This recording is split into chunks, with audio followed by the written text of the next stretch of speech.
Bonjour les amis, on se retrouve pour un nouvel événement. Aujourd'hui, le The 50 se dispute à Cordemais, deux poteaux de départ, 2800 mètres et 2825 mètres. 7 au premier poteau, 9 au second poteau. Des chevaux âgés de 5 à 10 ans, ils sont 16 à s'affronter avec, semble-t-il, de bons favoris dans la course. On va en parler dans quelques instants. On va être prudent quand même, on a eu des surprises ces jours-ci, et hier en particulier à Compiègne, où on n'a pas eu de gagnant dans l'ordre, ni dans le désordre, donc on a eu des gros bonus.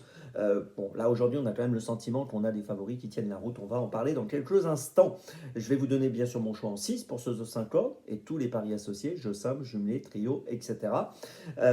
Mais avant cela, je vous rappelle que vous pouvez vous abonner à la chaîne YouTube de The Turf. Vous pouvez aussi activer la cloche pour être informé dès que mon prono est posté. Puis attention, n'oubliez pas le jeu responsable, les mentions qui sont en bas ici. Ayez ça en tête, bien sûr. Avant de démarrer, je voulais aussi vous dire un petit mot de l'opération parrainée, la future track de Tony Parker. Vous savez que l'opération est officiellement lancée. Et je vous invite tous à relever le premier défi pour espérer être parrain ou marraine de cette future championne. On espère que ça va être une future championne. Eh bien, ce premier défi, je vous dis de quoi il s'agit. Il va falloir trouver 10 jumelés gagnants dans 10 courses. Donc c'est un premier défi déjà qui est quand même important. Mais si vous relevez ce défi, les amis, eh bien vous êtes dans la course pour faire partie des parrains ou des marraines de la future track de Tony et pour vivre les émotions au plus près avec Tony de l'évolution de sa pouliche. Et ça, c'est quand même extrêmement privilégié.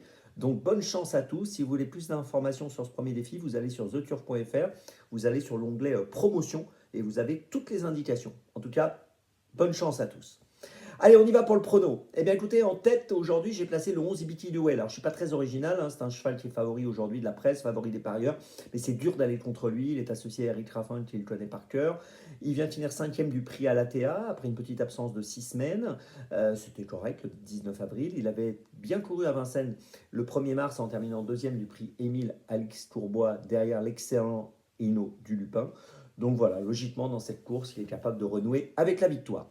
En deuxième position, j'ai retenu le 13 Galileo Bello. Il vient de courir lui aussi le prix à l'ATA. Il a terminé 4e. On l'a vu finir 2e du prix Jean Cabrol au mois de mars derrière Hino du Lupin. C'est pour vous prouver ses qualités et sa valeur. Je pense qu'il a largement sa place sur le podium associé à Benjamin Rochard.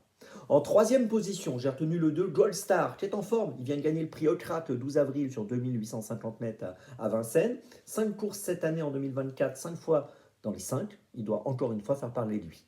En quatrième position, j'ai retenu le numéro 5, Y de Ceylan, qui vient de finir 2e à Laval le 30 mars, qui a fini 7e à Laval le 13 mars du Grand Prix du Conseil départemental de la Mayenne, course dans laquelle Galileo Bello avait fini 6e. Il est pas mal engagé au premier poteau, en plus avec 252 570 € pour un recul à 254 000, donc méfiance pour une place.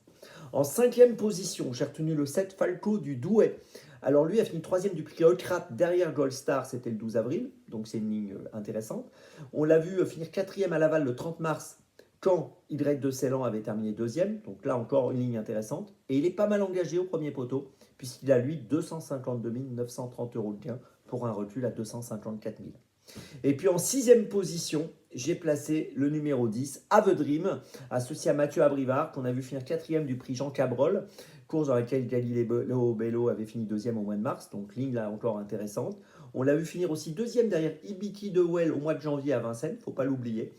Et si tout se passe bien pour lui dans cette course, je pense qu'il est compétitif, au moins pour une place. Je l'ai mis un peu loin, j'aurais pu le mettre un peu plus haut. Mais bon, en tout cas, il faut le garder. Je vous résume mon choix donc en 6 pour ce 5 ordres où il semble qu'on ait des favoris cohérents. J'ai placé en tête tout d'abord le 11, puis ensuite le 13, le 2, le 5, le 7 et le 10. Départ de la course aujourd'hui, les amis, 13h55. On se retrouve maintenant demain pour Longchamp. Et d'ici là, avec The Turf, ça va aller.